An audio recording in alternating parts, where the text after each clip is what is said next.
what Israel does in Palestine in 2014. But at that time, we were able to gather in Hong Lim Park to show solidarity with Palestine. Podcast ini dibawakan khas kepada anda oleh KHALIFA Realtors.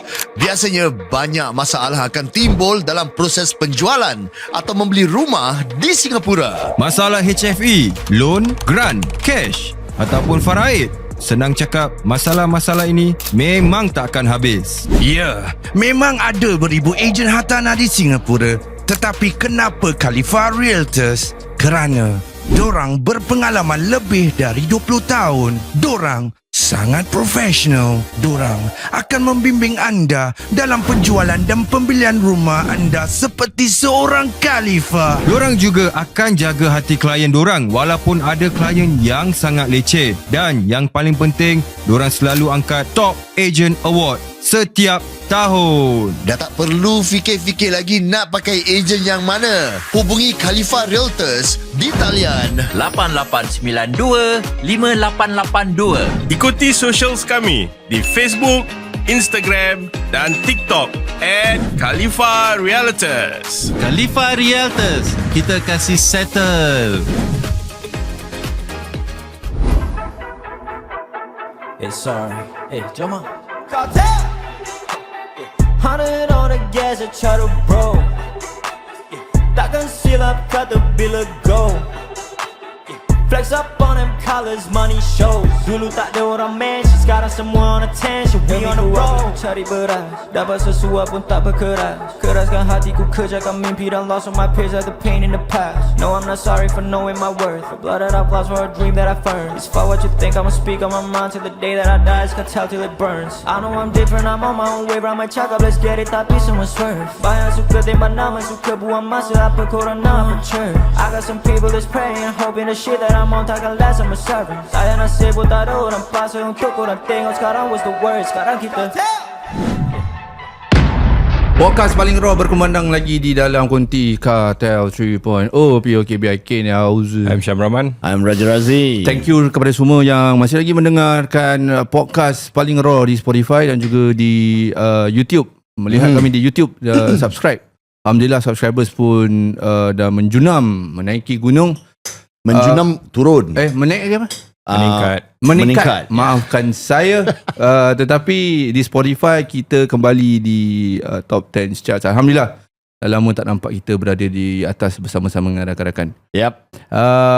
Hari ni dia beza sikit sebab podcast ni this is the first time aku interview someone that is gonna fight for the election. Yeah, Razi? Yeah. Contest.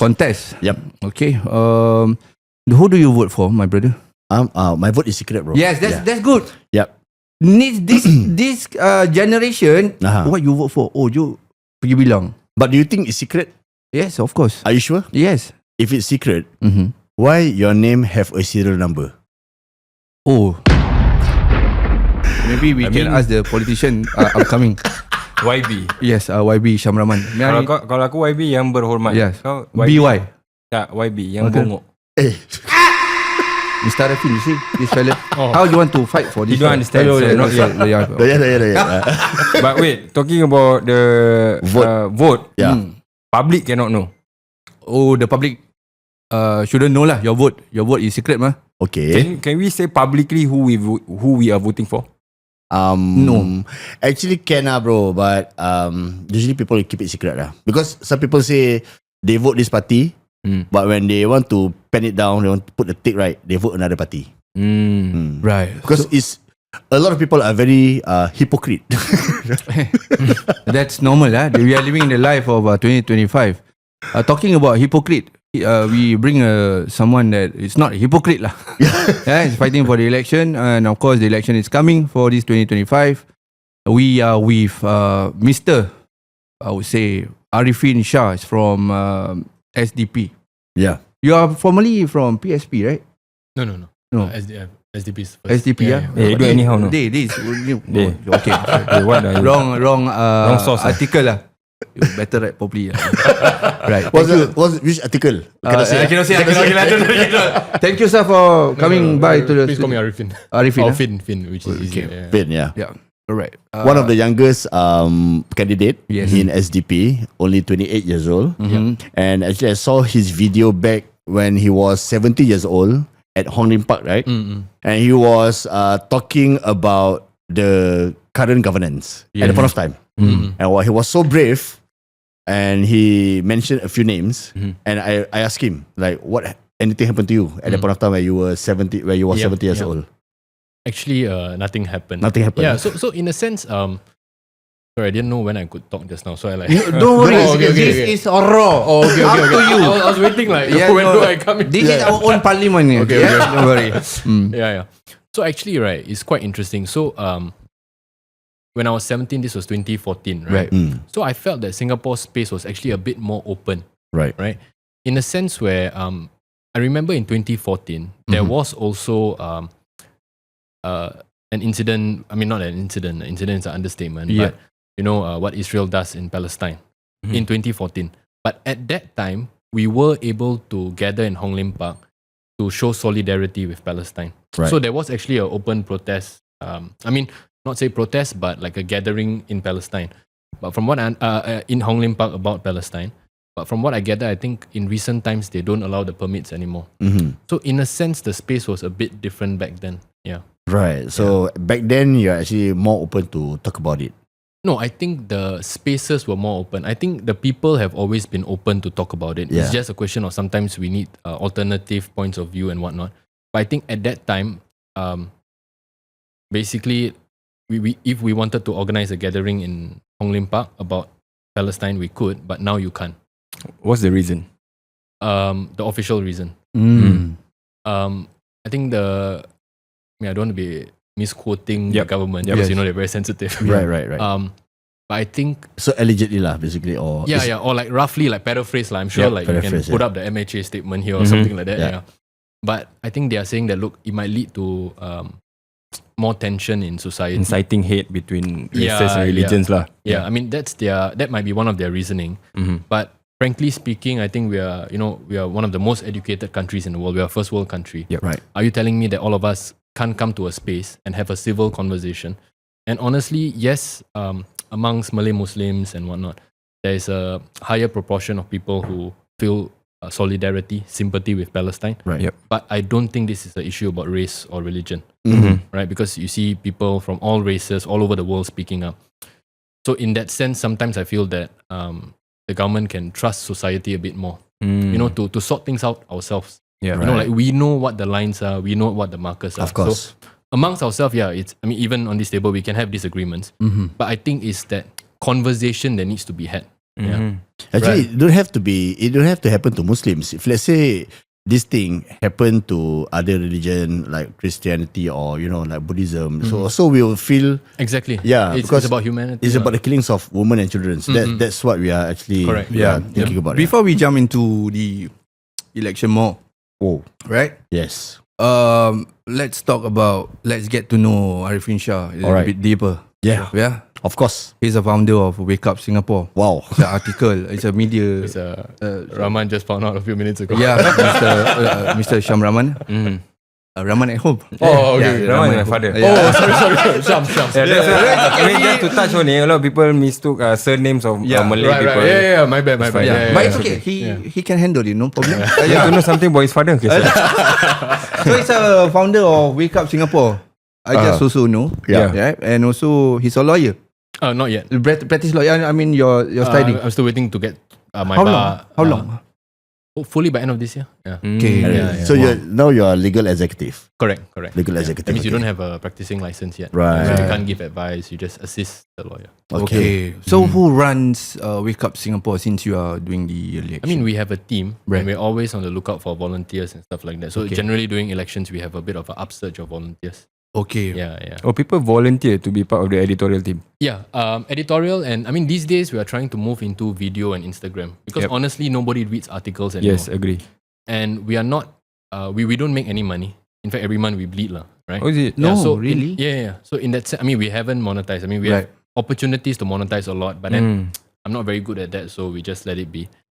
So in a sense where certain people they want people to read the articles Right. because only that's when you get your traffic and your money.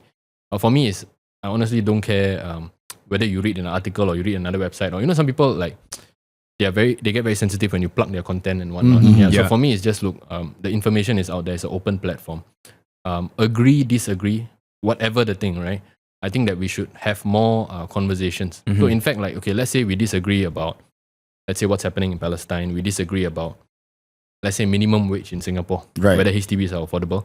But somehow we can agree that migrant workers should not be transported at the back of lorries. Yeah. So I think the whole idea is to have more conversation. Right. And Wake Up is just that one platform. Okay. And a lot of times what we do is not so much create original content, but amplify existing content out there. Right. Yeah. Do you get hate? Every day. Yeah. How Can do you I feel? ask you bluntly, do you use Wake Up Singapore as a platform to promote like your opposition ideas?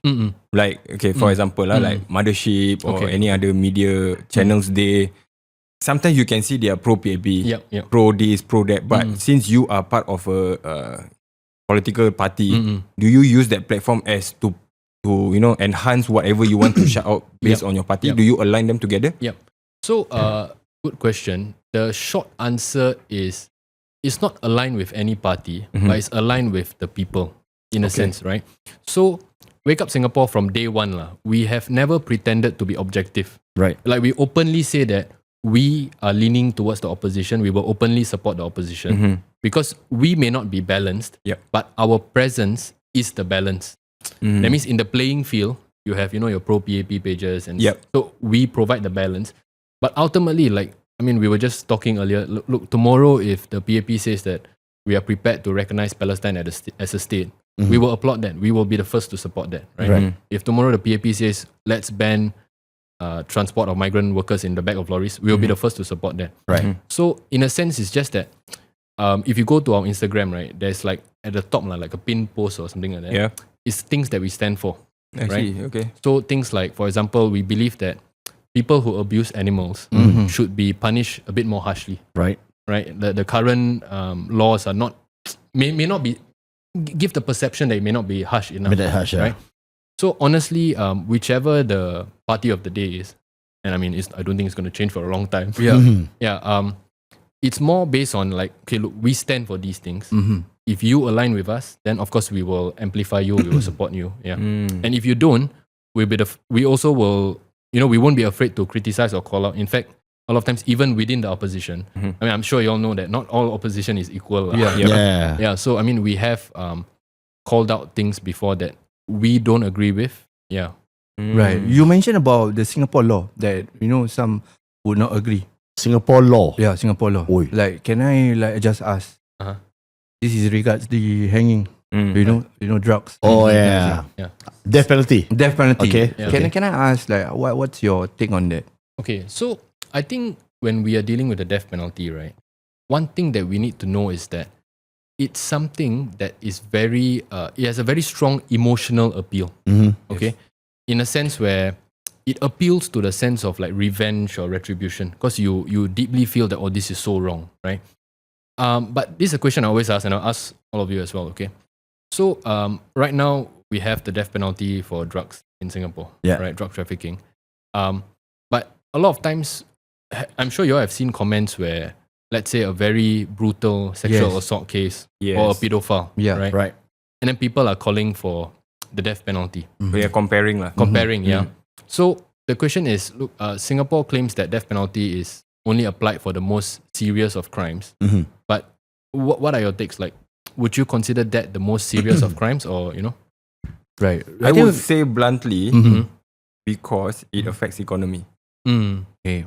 If we go deeper, we dive deeper, drugs. You're talking about drugs in right. That's the reason why it has the most extreme penalty, which they want to abolish drugs in Singapore, because it affects the economy. Like, for example, based on other countries, like allegedly Philippines, they have like a major drug war because it affects the economy. They are like in like extreme poverty because everyone is like drug dealers. They are dealing with like a lot of effects of drugs. So I think this is my opinion.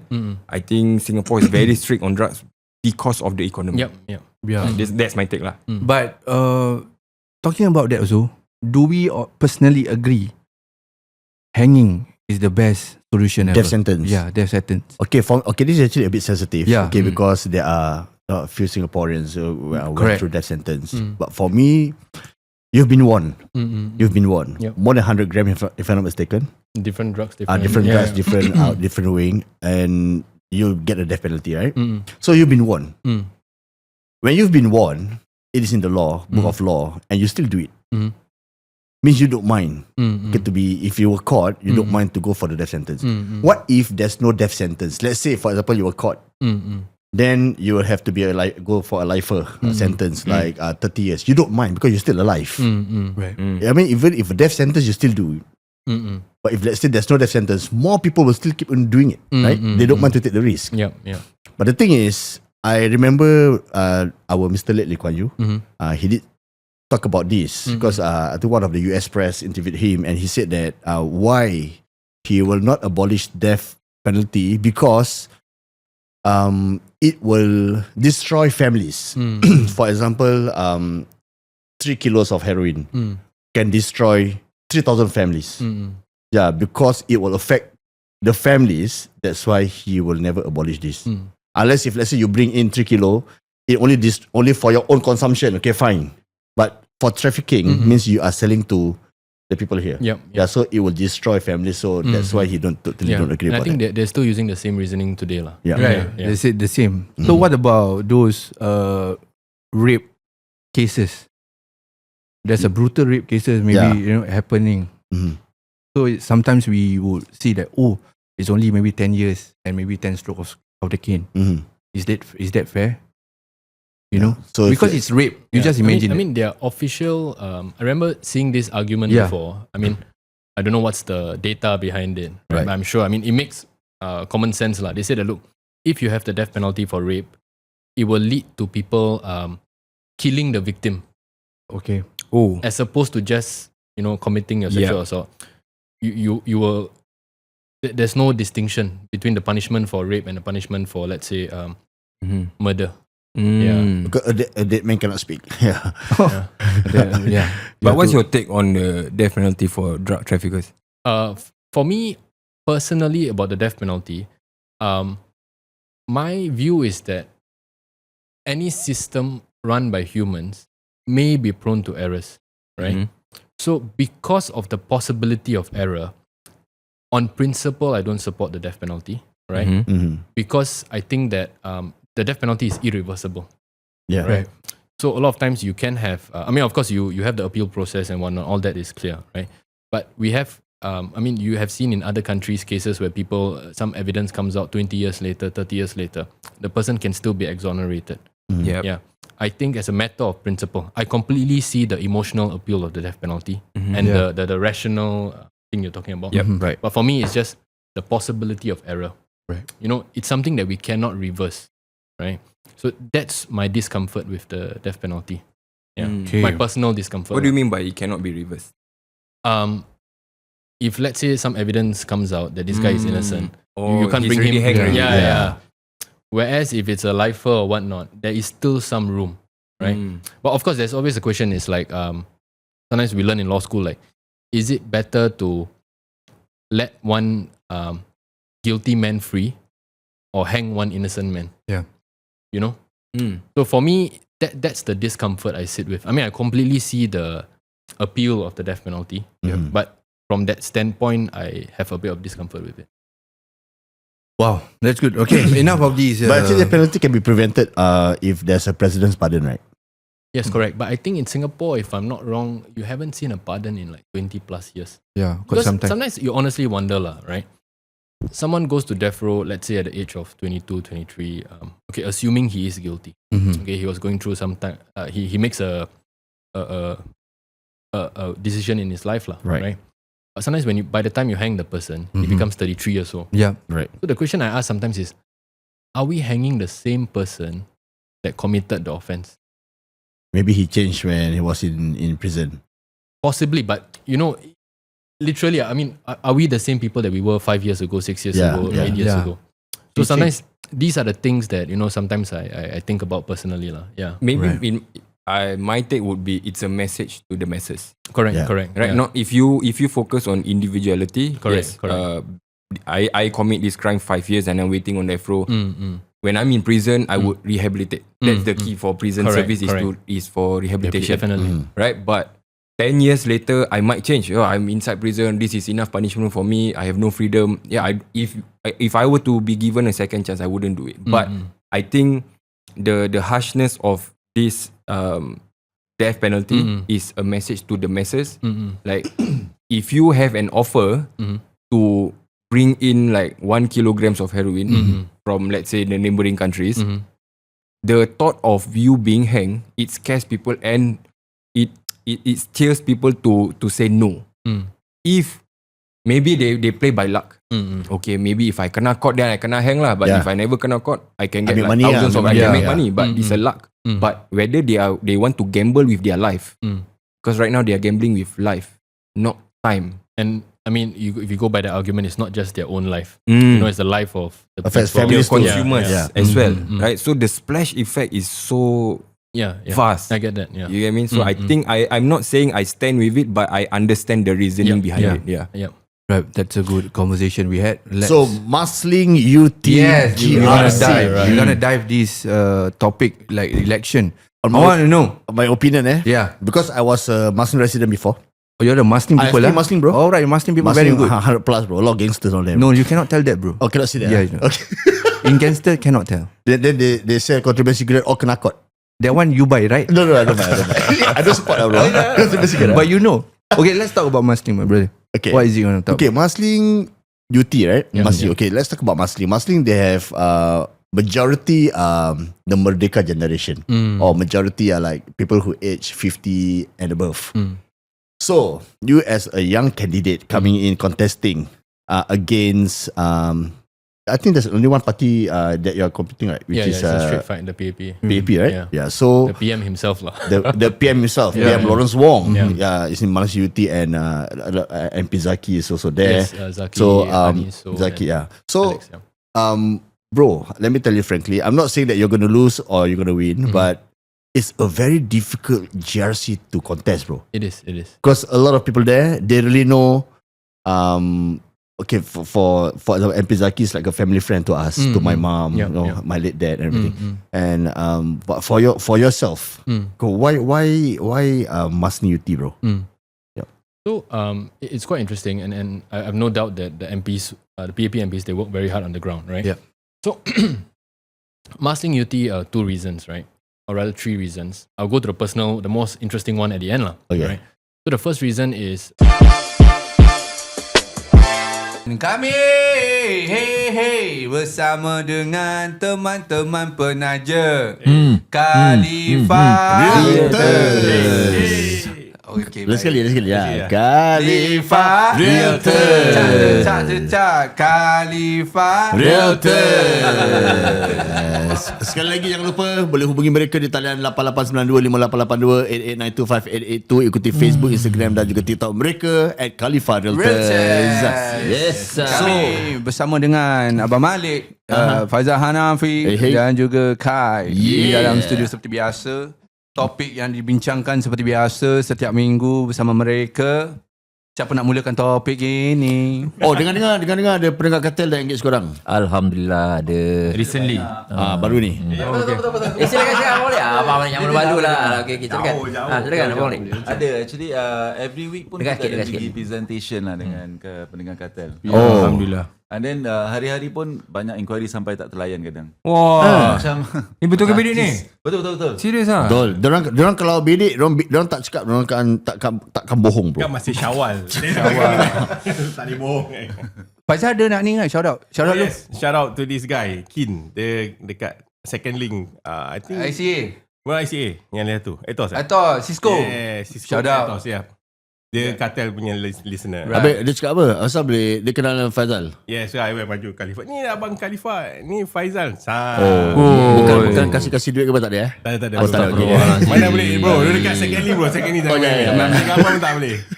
Jangan main-main bro. Baik Kin, baik. Cek kita Fazal Nafi. Kursi belakang. Jangan. Kita sama. Ada tip. Okay. Kita nak sembang benda ni. Always have a plan B when buying. Itu maksud apa? Kenapa kena ada plan B bila kita nak beli rumah?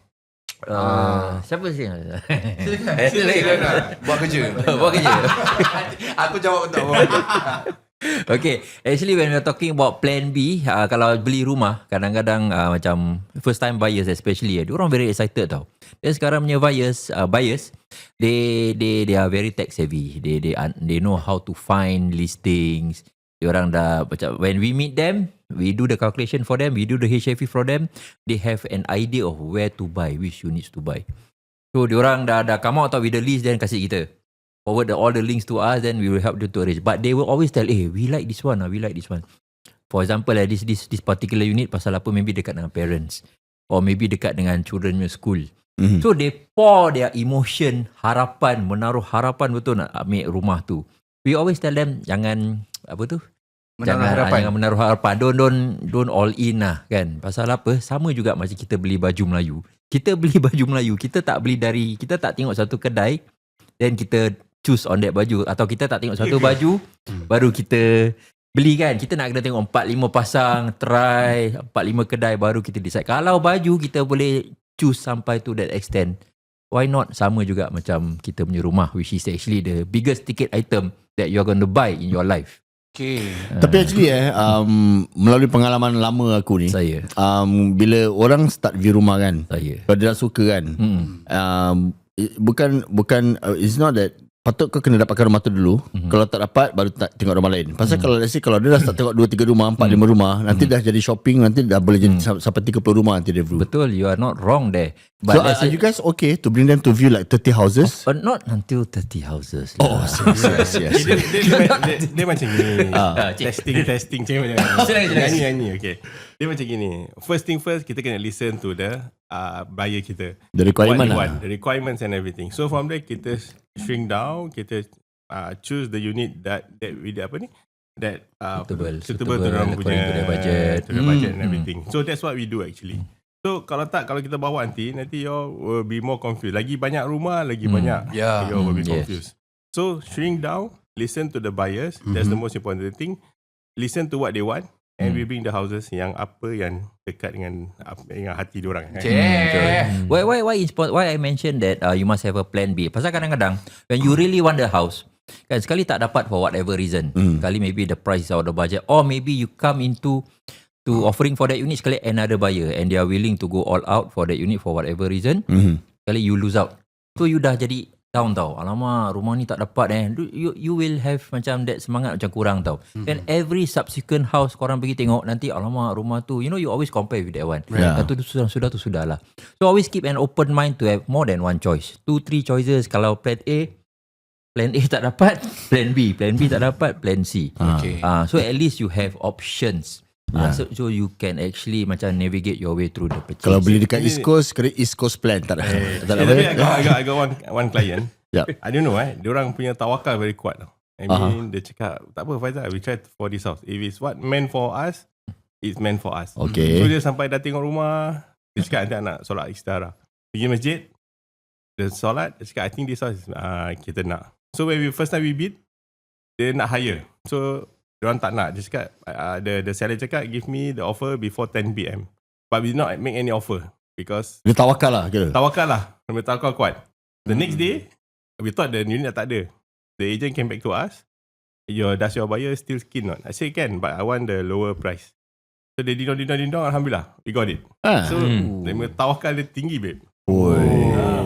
Okay. Tapi yang bagusnya kita orang Islam lah. Kalau kita orang Islam, kalau dia nak rumah tu, kalau tak dapat kan, kita boleh cakap apa tau, actually there's a blessing in disguise. Kira Allah tahu lah segala-galanya. Jangan minta duit betul kiai Duit ko ayam hitam. Scam lah ayam. Dia orang dengar ni.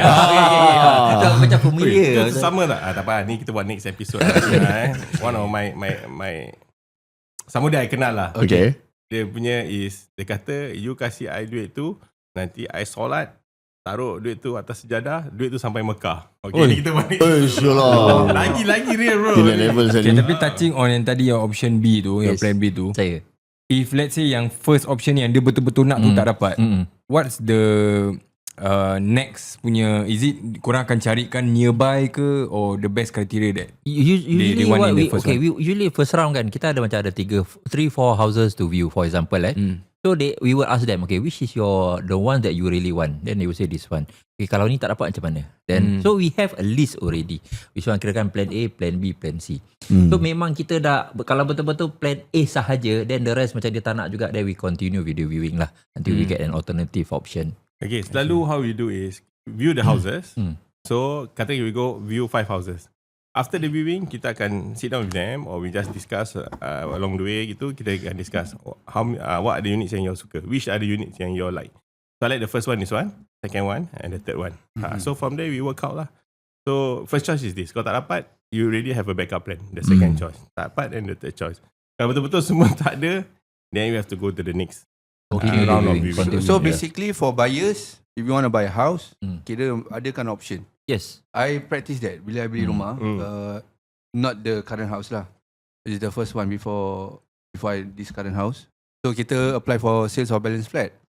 Yang kita ada 10 option Kita sendiri pergi to the house and see the environment. Ini tak boleh, ni rabak, itu rabak. Yeah, I did that for myself also. Yeah. I think we should do. BTO also, actually BTO the sales of balance BTO flat, rumah they need manusia, to go down. SBF boleh nampak. But you see the floor, you go down to the land tu, you imagine where the unit is. Yeah, so you know. Betul. Fazal Nafi cakap betul. Kalau BTO pun sama. I mean, you have to see the land.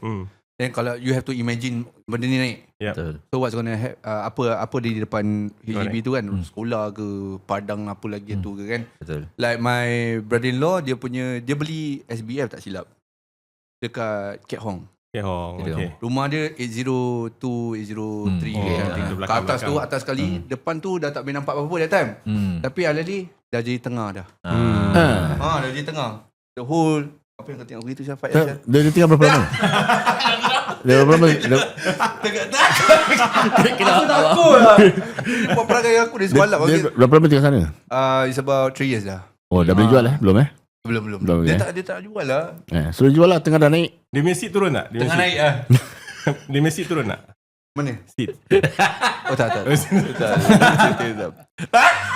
Okay, jangan ke mana-mana. Kita akan pergi ke part kedua. Dan podcast ini ditajakan khas oleh KHALIFA Realtors. Kontak mereka di Talian 8892-5882-58882. Ikuti mereka di socials mereka, Facebook, Instagram dan juga TikTok @KHALIFA Realtors.